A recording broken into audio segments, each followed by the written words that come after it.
Hi hello ಎಲ್ಲರಿಗೂ ನಮಸ್ಕಾರ. ಇವತ್ತಿನ ವಿಡಿಯೋಗೆ ಸ್ವಾಗತ ಸುಸ್ವಾಗತ. ಇವತ್ತಿನ ರೆಸಿಪಿ ಏನಪ್ಪ ಅಂದರೆ ಸಂಡೇ ಟೈಮ್ನ ಒಂದು ಅದ್ಭುತವಾದಂತಹ ಸ್ನ್ಯಾಕ್ಸ್, ಮನೇಲಿ ಇರ್ತಕ್ಕಂಥ ಐಟಮ್ಸ್ನ ಬಳಸ್ಕೊಂಡು ಮಾಡ್ತಕ್ಕಂಥ ಸ್ನ್ಯಾಕ್ಸ್. ಫ್ರೆಂಚ್ ಫ್ರೈಸ್ಗಿನ ಸಖತ್ ಟೇಸ್ಟಿಯಾಗಿರ್ತಕ್ಕಂಥ ವರ್ಲ್ಡ್ ಫೇಮಸ್ ಸ್ನ್ಯಾಕ್ಸ್ ಇದು. ಯಾವ ಥರ ಮಾಡೋದು ತೋರಿಸ್ತೀನಿ ಬನ್ನಿ.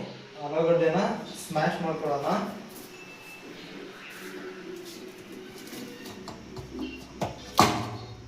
ಕೊಂಡಿದ್ದೀನಿ. ಈಗ ಇದಕ್ಕೆ 1.5 ಸ್ಪೂನು ಕಾರ್ನ್ಫ್ಲೋರು, 1 ಸ್ಪೂನು ಮೈದಾ, ಸ್ವಲ್ಪ ಧನಿಯಾ ಪುಡಿ, ಸ್ವಲ್ಪ ಗರಂ ಮಸಾಲ, ಇದಕ್ಕೆ ಚಿಕ್ಕದಾಗಿ ಕಟ್ ಮಾಡಿರ್ತಕ್ಕಂಥ ಹಸಿರು ಮೆಣಸಿನಕಾಯಿ, ಹಾಗೆ ಈರುಳ್ಳಿ.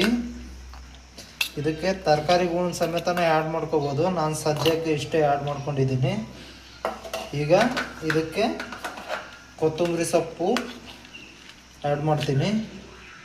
ಈಗ ಇದನ್ನು ನೀಟಾಗಿ ಮಿಕ್ಸ್ ಮಾಡ್ಕೊಳ್ಳೋಣ. ಸ್ವಲ್ಪ ರುಚಿಗೆ ತಕ್ಕಷ್ಟು ಉಪ್ಪನ್ನ ಆ್ಯಡ್ ಮಾಡ್ಕೊತೀನಿ. ಸ್ವಲ್ಪ ಎಷ್ಟು ಬೇಕಷ್ಟು ಆ್ಯಡ್ ಮಾಡ್ಕೋಬೇಕು. ಈಗ ನೀಟಾಗಿ ಮಿಕ್ಸ್ ಮಾಡ್ಕೊಳ್ಳೋಣ. ನೋಡಿ, ಈ ಥರ ನೀಟಾಗಿ ಮಿಕ್ಸ್ ಮಾಡ್ಕೊಳ್ಳಿ ಎಲ್ಲ. ಆವಾಗಲೇ ಮಿಕ್ಸ್ ಮಾಡಿರ್ತಕ್ಕಂಥ ಆಲೂಗಡ್ಡೆನ ಈಗ ಶೇಪ್ ಮಾಡ್ಕೊಳ್ಳೋಣ. ಮೊದಲು ಈ ಥರ ರೌಂಡ್ ಮಾಡಿಕೊಂಡು ಈ ಥರ ಪ್ರೆಸ್ ಮಾಡಿ ಈ ಶೇಪಿಗೆ ಮಾಡ್ಕೊಳ್ಳಿ ಎಲ್ಲ. ನಾನು ಮುಂಚೆನೇ ಮಾಡಿ ಇಟ್ಕೊಂಡಿದ್ದೀನಿ. ಈ ಥರ ನೋಡಿ, ಈ ಥರ ಎಲ್ಲದನ್ನ ಶೇಪ್ ಮಾಡ್ಕೊಳ್ಳಿ. ನೋಡಿ, ಕಾರ್ನ್ಫ್ಲೋರ್ನ ಈ ಥರ ನೀರಲ್ಲಿ ಕಲಿಸ್ಕೊಂಡಿದ್ದೀನಿ. ಇಲ್ಲಿ ಬ್ರೆಡ್ ಪೌಡ್ರ್ ಮಾಡಿ ಇಟ್ಕೊಂಡಿದ್ದೀನಿ, ಕ್ರಂಚಿ ಫೀಲ್ ಆಗಬೇಕಲ್ಲ. ಈಗ ಇದಕ್ಕೆ ಆಗಲೇ ಮಾಡಿರ್ತಕ್ಕಂಥ ಈ ಶೇಪ್ ಮಾಡ್ಕೊಂಡಿದ್ದಾನಲ್ಲ, ಇದನ್ನ ಕಾರ್ನ್ಫ್ಲೋರ್ ಇದರಲ್ಲಿ ಡಿಪ್ ಮಾಡಿ ಆಮೇಲೆ ಈ ಬ್ರೆಡ್ ಕ್ರಂಚ್ ಒಳಗೆ ಹಾಕ್ತೀನಿ. ಈ ಥರ ಸುತ್ತಲೂ ಹದ್ಬಿಟ್ಟು ನಿಧಾನಕ್ಕೆ ನೋಡಿ ಎಲ್ಲ ಈ ಥರ ಅಪ್ಲೈ ಆಗ್ಬೇಕು ಇದಕ್ಕೆ. ಆಮೇಲೆ ನಿಧಾನಕ್ಕೆ ಎಣ್ಣೆ ಕಾಯಕ್ಕಿಟ್ಟಿದ್ದೆ ಇದಕ್ಕೆ ಬಿಡೋದು. ನೋಡಿ, ಈ ಥರ ಲೋ ಫ್ಲೇಮಲ್ಲೇ ಇಟ್ಕೊಂಡು ಗ್ಯಾಸ್ನ ಉದಿರಿ ಫ್ರೈ ಮಾಡ್ಕೊಳ್ಳಿ ಇವನ್ನ. ಹಂಗಾದ್ರೆ ಒಳ್ಳೆ ಟೇಸ್ಟಿಯಾಗಿ ಒಳಗಡೆ ಎಲ್ಲ ನೀಟಾಗಿ ರೋಸ್ಟ್ ಆಗ್ತವೆ. ನೋಡಿ, ಈ ಥರ ಗೋಲ್ಡನ್ ಬ್ರೌನ್ ಕಲರ್ ಆಗೋವರೆಗೂ ಫ್ರೈ ಮಾಡ್ಕೋಬೇಕು. ಆಮೇಲೆ ಇದನ್ನು ಒಂದು ಪ್ಲೇಟಿಗೆ ಸೈಡಿಗೆ ತೆಗೆದಿಟ್ಕೊಳ್ಳಿ.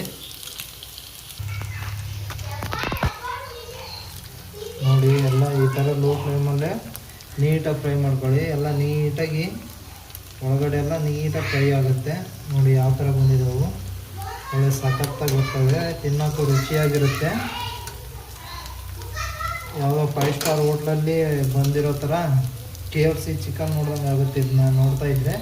ಬಟ್ ಇದು ವೆಜ್, ಪ್ಯೂರ್ ವೆಜ್ಜು. ನಾವು ಯಾವುದೇ ತರಹದ ಮೊಟ್ಟೆ ಕೂಡ ಯೂಸ್ ಮಾಡಿಲ್ಲ ಇದಕ್ಕೆ. ಪ್ಯೂರ್ ವೆಜಿಟೇರಿಯನ್ಗಳಿಗೆ ಇದು ತುಂಬ ಚೆನ್ನಾಗಿರುತ್ತೆ. ಮಕ್ಕಳು ಹಠ ಮಾಡಿದಾಗ ಈ ತಿಂಡಿ ಮಾಡಿಕೊಡಿ ಸಾಕು, ಅಂಗಡಿ ಕಡೆಗೆ ದ್ಯಾಸನೇ ಮಾಡಲ್ಲ, ಚೆನ್ನಾಗಿರುತ್ತೆ. ನೋಡಿ, ಈ ಥರ ಫ್ರೈ ಆದಮೇಲೆ ನೀಟಾಗಿ ಎಣ್ಣೆ ಇಳಿಸಿ ಒಂದು ಪ್ಲೇಟಿಗೆ ಈ ಥರ ಹಾಕ್ಕೊಳ್ಳಿ. ನೋಡಿ ಫ್ರೆಂಡ್ಸ್, ಈ ಥರ ಬಂದಿದ್ದವು ಎಲ್ಲ ಫುಲ್ ಕ್ರಂಚಿಯಾಗಿ. ನೋಡಿ,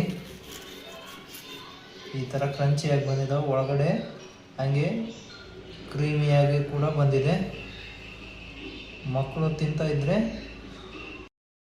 ಗೊತ್ತಾಗಿರುತ್ತೆ. ಎಲ್ಲರೂ ತಪ್ಪದೆ ಲೈಕ್, ಕಮೆಂಟ್ ಆ್ಯಂಡ್ ಸಬ್ಸ್ಕ್ರೈಬ್ ಮಾಡಿ.